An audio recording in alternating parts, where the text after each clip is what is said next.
Richard Ashford levantó su copa de champán y la sala contuvo la respiración. El multimillonario sonrió como un hombre al que nunca le habían dicho que no, nunca le habían cuestionado, nunca se le había obligado a ver lo que realmente era debajo del traje a medida y los gemelos de plata. 200 de las personas más poderosas en capital de riesgo se congelaron, esperando el permiso para celebrar. Los candelabros proyectaban luz dorada sobre su rostro, iluminando la absoluta certeza de alguien que creía ser intocable. Marcus Washington observaba desde una mesa cerca de la cocina, invisible, como siempre. Y en ese momento de invisibilidad entendió con perfecta claridad que esta era la noche. Esta era cuando perdería todo de nuevo, o cuando finalmente exigiría ser visto. No había un término medio. Esta noche, dijo Richard, con una voz suave, como un cuchillo deslizándose entre costillas, celebramos la innovación, la verdadera innovación, la clase que solo unos pocos raros pueden lograr. Hizo una pausa, dejando que sus palabras se asentaran como polvo sobre todo lo que Marcus había creado. La clase que solo yo puedo lograr. Solo yo tengo la visión para ello, solo yo tengo el brillo. La sala estalló. Aplausos que sonaban como un permiso para robar. Como si el universo validara que algunos hombres estaban destinados a tomar lo que pertenecía a otros y llamarlo suyo. Las manos de Marcus se apretaron bajo la mesa. Sus uñas se hundieron en sus palmas con suficiente fuerza para dejar marcas. 12 años.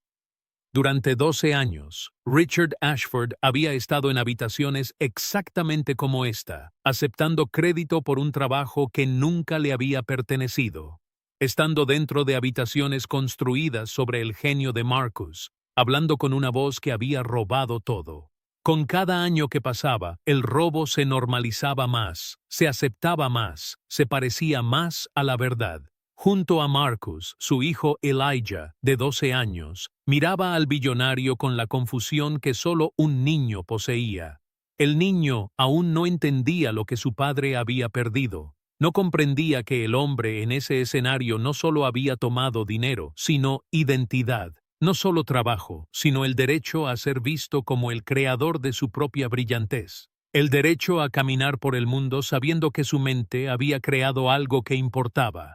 Elías llevaba un traje que no le quedaba bien, prestado de un amigo, con las mangas colgando más allá de sus muñecas, y se veía más pequeño en él de lo que realmente era. Eso era intencionado. En habitaciones como esta, los hombres negros y sus hijos siempre parecían más pequeños, siempre posicionados como observadores, no como participantes, como problemas, no como soluciones. Papá, susurró Elías, con una voz incierta y pequeña. ¿Por qué estamos aquí? Marcus no respondió de inmediato. Estaba observando a Richard escanear la habitación con ojos depredadores, viendo cómo la mirada del multimillonario pasaba por su mesa sin registrar nada en absoluto. Ese era el verdadero robo, no el dinero, aunque eso importaba profundamente, no el crédito, aunque eso también importaba. El hecho de que Richard nunca había visto a Marcus Washington como humano, como digno, como algo más que un problema que resolver y descartar. El algoritmo había sido un diseño completamente de Marcus, el protocolo de encriptación que alimentaba toda la suite de productos de Ashford Innovations. $300 millones en ingresos, una valoración de $10,000 millones, todo construido sobre un código que Marcus había escrito en 2019, escrito durante noches que se extendían hasta las mañanas, escrito con una brillantez que le había costado sueño y paz y la capacidad de ser cualquier cosa que no fuera consumido por el trabajo. Vendido por $70,000. Bajo un contrato tan deliberadamente oscurecido que Marcus, desesperado y confiado, no había entendido lo que estaba firmando. Había renunciado a su propio genio sin saberlo. «Estamos aquí», dijo finalmente Marcus, su voz firme como una roca, «porque alguien necesita recordar lo que sucedió. Alguien necesita asegurarse de que el mundo conozca la verdad. La cena avanzó a través de platos diseñados para mostrar el exceso y la indiferencia. Cada plato más caro que el alquiler mensual de Marcus. Cada vino más cuidadosamente seleccionado que toda la vida de Marcus había sido organizada. A su alrededor, los capitalistas de riesgo discutían sobre la cuota de mercado y las estrategias de salida y el placer de tener más dinero del que podrían gastar. El lenguaje de personas que nunca habían tenido que elegir entre comer y pagar el alquiler. El lenguaje de depredadores discutiendo sobre su presa. Elijah empujó su langosta por su plato, incapaz de disfrutarla. El chico era lo suficientemente inteligente como para sentir el peso del silencio de su padre, lo suficientemente inteligente para saber que algo estaba a punto de romperse, lo suficientemente inteligente para entender, incluso a los 12 años, que estaban sentados en una habitación llena de lobos y su padre estaba a punto de hacer algo peligroso, algo que cambiaría todo. Richard se puso de pie nuevamente a las 9 en punto. La habitación no solo escuchaba, adoraba, se inclinaba, se ofrecía como un recipiente para sus palabras, como si su voz al hablar fuera lo único que importara en el universo. Construí esta empresa desde cero, anunció, su voz transmitiendo la absoluta certeza de alguien que nunca había dudado de su propia mitología. Nadie me dio nada. Gané cada dólar, cada logro, cada momento de reconocimiento. Y por eso Ashford Innovations dominará esta industria durante décadas. Porque soy imparable, porque soy singular, porque soy el único lo suficientemente inteligente como para construir imperios. El aplauso era ensordecedor. Continuó y continuó, una ola de validación que parecía no tener fin. Hombres y mujeres se pusieron de pie, ofreciendo ovación a un hombre que estaba en terreno robado, pronunciando palabras construidas a partir de un brillo robado, celebrando un éxito que pertenecía a alguien más por completo. Elías miró a su padre, esperando. Marcos había traído a su hijo aquí con un propósito, no para hacer una escena, sino para enseñar una lección. Para mostrarle al chico cómo se veía cuando el mundo decidía que el genio de algunas personas pertenecía a los demás, cuando algunas personas podían ser borradas. Marcos se levantó lentamente, no se apresuró, no gritó. Simplemente se levantó de su silla y comenzó a caminar hacia el centro de la sala, cada paso deliberado, cada movimiento controlado. La atención de la sala se desplazó gradualmente, atraída por el simple hecho de movimiento de alguien que no se suponía que debía moverse en este espacio. La seguridad observó pero no intervino. No aún. Marcos llegó a la sección VIP. La expresión de Richard cambió, de confianza a irritación a algo más frío. La mirada de un hombre interrumpido por alguien que estaba por debajo de su consideración, alguien que ni siquiera había recordado que existía. «¿Sí?», preguntó Richard, su voz goteando desdén y desprecio. Marcus no habló en voz alta. En cambio, levantó la mano y sus dedos comenzaron a moverse. No al azar, no en confusión, sino en los movimientos deliberados y practicados de alguien que habla un idioma que no requiere sonido. Un idioma que había aprendido de niño cuando su hermana nació sorda. Un idioma que había perfeccionado por necesidad y amor. Marcus firmó, cada movimiento claro y preciso. Robaste mi trabajo. Construí tu imperio. La sala quedó en silencio. No porque todos entendieran el lenguaje de señas, la mayoría no lo hacía, sino porque el gesto en sí rompió algo fundamental en la narrativa. Introdujo una voz que Richard nunca se había molestado en aprender. Lo hizo, de repente y por completo, analfabeto. El rostro de Richard se sonrojó.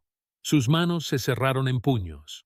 «Retiren a este hombre», dijo fríamente a seguridad. «Ahora». Pero Elías se había movido. El niño se levantó de su silla y con manos temblorosas comenzó a firmar.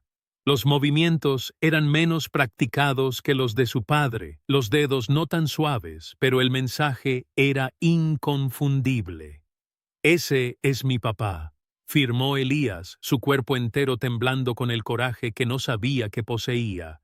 «No es un mentiroso, creó algo hermoso». La sala observó a un niño de 12 años defender a su padre en un idioma que la mayoría de ellos no podía comprender. La imagen colgaba en el aire como un juicio. Un niño obligado a hablar por un padre porque el mundo no había escuchado cuando el padre intentó hablar por sí mismo. «Seguridad», repitió Richard, ahora más fuerte, su voz perdiendo su pulido. Pero Vivian Chen se interpuso antes de que la seguridad pudiera moverse. Ella era la abogada de Marcus, presente en la cena precisamente por esta razón. Levantó una tableta y su voz cortó el caos como una cuchilla. «Antes de que hagas eso», dijo ella, «quizás el señor Ashford quisiera explicar por qué su nombre aparece en una patente de un código que no escribió». La sala contuvo la respiración. Vivian activó la pantalla. Apareció el contrato original. Pero más que eso, correos electrónicos. Años de ellos. Comunicaciones internas mostrando al director técnico de Richard describiendo el algoritmo de Marcus en detalle. Elogiando su elegancia, su innovación, su genialidad. Y luego, en una cadena separada, Richard instruyendo a su equipo legal para oscurecer la atribución en un lenguaje deliberadamente complejo. Instrucciones para hacer imposible que Marcus entendiera lo que estaba renunciando.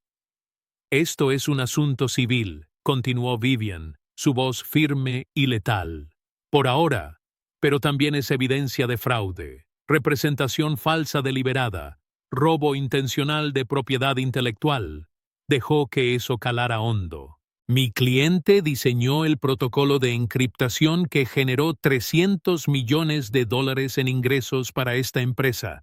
Mi cliente recibió $70,000. Los restantes $299,930,000 le pertenecen a él. Cada dólar de eso». La mandíbula de Richard se tensó. La confianza que lo había llenado momentos antes se desvaneció, reemplazada por algo más duro y calculador. Este era un hombre que entendía cómo pelear, que había construido su imperio conociendo las reglas y sabiendo cómo romperlas sin consecuencias. Ese contrato era legítimo, dijo fríamente. Washington aceptó sus términos. «Washington aceptó porque hiciste esos términos deliberadamente oscuros», respondió Vivian. «Sabías que no tenía representación legal. Sabías que estaba desesperado. Explotaste ambos hechos. Calculaste cada línea de ese contrato para asegurarte de que no entendiera lo que estaba perdiendo». «¿Y ahora?», preguntó Richard, su voz goteando desprecio. «¿Viene a una cena de Navidad para hacerme lenguaje de señas? ¿Para hacer algún tipo de declaración? Esto es patético. Esta es la desesperación de alguien que no puede competir en el mundo real».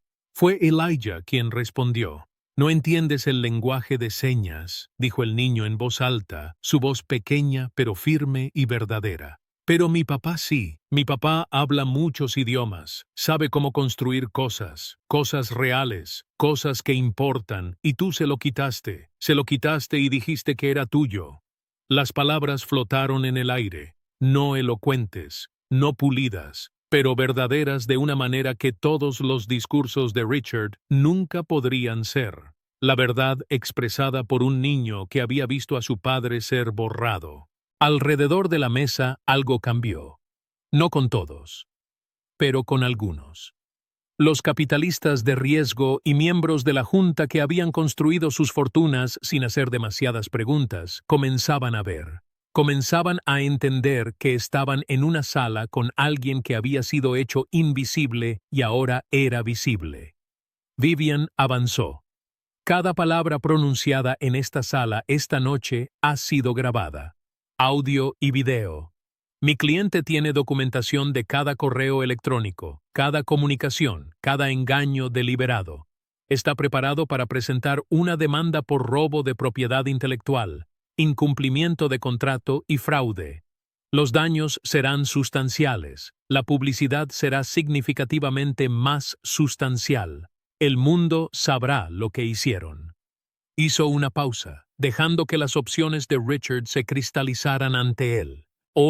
Continuó Vivian, mi cliente está dispuesto a discutir un acuerdo, uno significativo, pero solo si se cumplen ciertas condiciones. Reconocimiento público de que Marcus Washington diseñó el algoritmo fundamental para esta empresa. Compensación que refleje el valor real de lo que fue robado. Y su nombre en la patente original. Su nombre donde debería haber estado desde el principio. El rostro de Richard se volvió pálido. Entendió, en ese momento, lo que se le estaba quitando. No solo dinero, tenía más dinero del que podía gastar, sino legado. La narrativa que había construido sobre su propio genio estaba siendo desmantelada frente a 200 testigos. La mentira que se había contado a sí mismo estaba siendo expuesta. Necesito hablar con mi equipo legal, dijo finalmente, su voz despojada de la autoridad que tenía antes. Por supuesto, respondió Vivian. Pero debes saber que el plazo de prescripción para el fraude es de 6 años. Has cometido este fraude repetidamente, cada año, cada trimestre, con cada falsa reclamación de innovación. La exposición es significativa, muy significativa, de hecho. Richard salió de la habitación sin decir una palabra más. La cena que siguió fue diferente. Algunos invitados se fueron de inmediato. Otros se quedaron, pero la electricidad había cambiado. La celebración que había llenado la habitación de arrogancia se había convertido en algo incierto y temeroso. La absoluta confianza de que algunas personas merecían estar en el centro y otras no había sido interrumpida por un hombre y su hijo que se negaban a ser invisibles. Marcus y Elijah se quedaron. Terminaron su comida. Aceptaron silenciosas felicitaciones de personas que de repente los veían de manera diferente. Personas que entendieron, quizás por primera vez, que el juego tenía reglas, y que esas reglas podían ser quebrantadas por cualquiera lo suficientemente valiente como para intentarlo. Cuando salieron del restaurante, Elijah estaba temblando. «Papá, ¿qué acaba de pasar?», preguntó el niño, con su aliento formando nubes en el aire helado afuera. Marcus se arrodilló y acercó a su hijo. Por un momento, no habló. Simplemente sostuvo a Elijah, sintiendo el miedo y la confusión del niño y el comienzo de algo más. Algo como entendimiento, algo como orgullo. «Te enseñé algo esta noche», dijo finalmente Marcus. «Algo importante. Cuando alguien toma lo que te pertenece, no esperas permiso para recuperarlo. No te haces pequeño. Hablas, firmas, te aseguras de que te vean. ¿Pero qué pasa si no funciona?», preguntó Elijah, alejándose para mirar a su padre.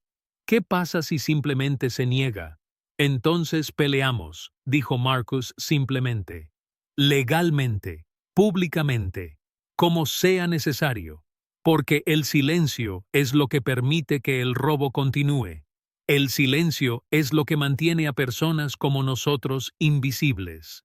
El acuerdo tardó 4 meses en negociarse. Al final, Richard Ashford pagó a Marcus $18 millones. No el valor total. Los daños reales eran mucho más altos, sino un reconocimiento de que se debía algún pago. Más significativamente, el nombre de Richard fue eliminado de la patente original. Se añadió el nombre de Marcus Washington. El algoritmo que había construido el imperio fue oficialmente acreditado a su verdadero creador. El mundo ahora conocería la verdad. Las noticias hicieron titulares más allá de las páginas financieras. La historia de un padre soltero negro que se había negado a ser robado resonó en todo el país. Los jóvenes ingenieros comenzaron a hacer preguntas incómodas sobre la atribución. Los jóvenes programadores de color comenzaron a oponerse a contratos injustos. La conversación que Marcus había forzado esa noche no podía cerrarse. Marcus comenzó su propia empresa. Con el dinero del acuerdo como capital, lanzó una firma dedicada a desarrollar encriptación segura para comunidades desatendidas. Contrató a jóvenes de vecindarios como el donde él y Elijah habían crecido. Construyó sistemas que funcionaban para personas que la industria tecnológica siempre había ignorado. Elijah observó a su padre transformarse de un hombre que había sido víctima a un hombre que estaba construyendo algo nuevo. El niño aprendió cómo era la verdadera fuerza, no la que provenía de haber sido siempre poderoso, sino la que provenía de reclamar el poder que había sido robado. 6 meses después del acuerdo, Marcus y Elijah estaban sentados en su nuevo apartamento en Manhattan. Era mejor que su lugar en Queens, pero Marcus había tenido cuidado de no dejar que el dinero cambiara quiénes eran. El espacio era cómodo pero no ostentoso. Los libros llenaban las estanterías, las plantas llenaban las ventanas. Se sentía como un hogar. Elías estaba trabajando en su propio proyecto de programación, algo que había diseñado él mismo. Marcos observaba a su hijo, viendo la concentración en el rostro del niño, la inteligencia que siempre había estado allí, pero que finalmente había encontrado espacio para crecer y florecer. «Papi», dijo Elías, sin mirar hacia arriba de su pantalla, «¿crees que el señor Ashford aprendió algo?» Marcos consideró la pregunta con cuidado y reflexión. Algunas personas aprenden cuando se ven obligadas a ver lo que han hecho, dijo finalmente. Otros solo aprenden a ser más cuidadosos la próxima vez. Pero tú aprendiste algo importante. Aprendiste que el trabajo de tu padre tiene valor. Aprendiste que permanecer en silencio es una elección. Aprendiste que a veces lo más importante que puedes hacer es negarte a ser invisible. Elías asintió, procesando esta sabiduría con la madurez de alguien que había crecido en una sola noche. «Estoy orgulloso de ti», dijo el niño simplemente. Marcus sintió algo romperse dentro de su pecho. Durante 12 años había estado tratando de convertirse en alguien de quien Elijah pudiera estar orgulloso. Intentando escalar, lograr, convertirse en alguien lo suficientemente importante como para importar. Pero lo que entendía ahora era que siempre había importado, siempre había sido valioso. Lo que necesitaba no era convertirse en alguien diferente. Necesitaba que el mundo viera quién era realmente. Esa noche, Marcus se comunicó con su hijo, no para ninguna audiencia, no para probar nada, solo para hablar en el idioma que le había enseñado, de niño, que la comunicación podía suceder de maneras que el mundo no esperaba, de maneras que requerían paciencia, presencia y la disposición a aprender. Firmó: «Te amo, eres suficiente, siempre has sido suficiente». Elijah firmó de vuelta, sus manos aún no perfectas, pero su significado cristalino. «Lo sé, papá. Ahora lo sé». Richard Ashford continuó dirigiendo su empresa, pero algo fundamental había cambiado. El acuerdo había dañado su reputación, pero ese no era el verdadero costo. El verdadero costo era que cada artículo sobre empresas tecnológicas de propiedad negra, cada conversación sobre innovación y atribución, cada discusión sobre quién recibe el crédito por el genio ahora incluía su nombre. Todo ello ahora incluía la historia de cómo había intentado robar. Años más tarde, Elijah Washington se convertiría en un ingeniero por derecho propio. Trabajaría para la empresa de su padre, construyendo cosas que importaban, y cuando los jóvenes le preguntaran cómo había encontrado su camino, les contaría sobre la noche en que su padre se negó a ser invisible. Sobre el momento en un restaurante lleno de personas poderosas, cuando su padre firmó la verdad y hizo que el mundo escuchara. «Mi padre me enseñó», diría Elías, que tu voz importa, incluso cuando la gente no entiende el idioma que hablas, especialmente entonces, porque es cuando sabes que estás diciendo algo lo suficientemente importante como para cambiarlo todo. Y en esos momentos, cuando Elías contaba esa historia, también estaba afirmando además de hablar, usando el idioma que su padre le había enseñado, el idioma de la presencia, de la dignidad, de la negativa. Fuera, el mundo continuaba. Las empresas seguían explotando. El dinero seguía concentrándose en manos de personas que nunca lo habían ganado. Pero en algún lugar de la ciudad, un hombre negro y su hijo estaban sentados juntos, sabiendo que habían cambiado las reglas del juego, sabiendo que su historia ahora era parte de la conversación sobre el poder, el robo y la visibilidad. Sabiendo, lo más importante, que le habían enseñado al mundo que algunas personas no pueden ser robadas. Algunas personas siempre exigirán ser vistas. Y cuando lo hacen, cuando hablan en el idioma que deben usar, toda la estructura de la injusticia tiembla. Y a veces, si tienes el suficiente valor, se derrumba.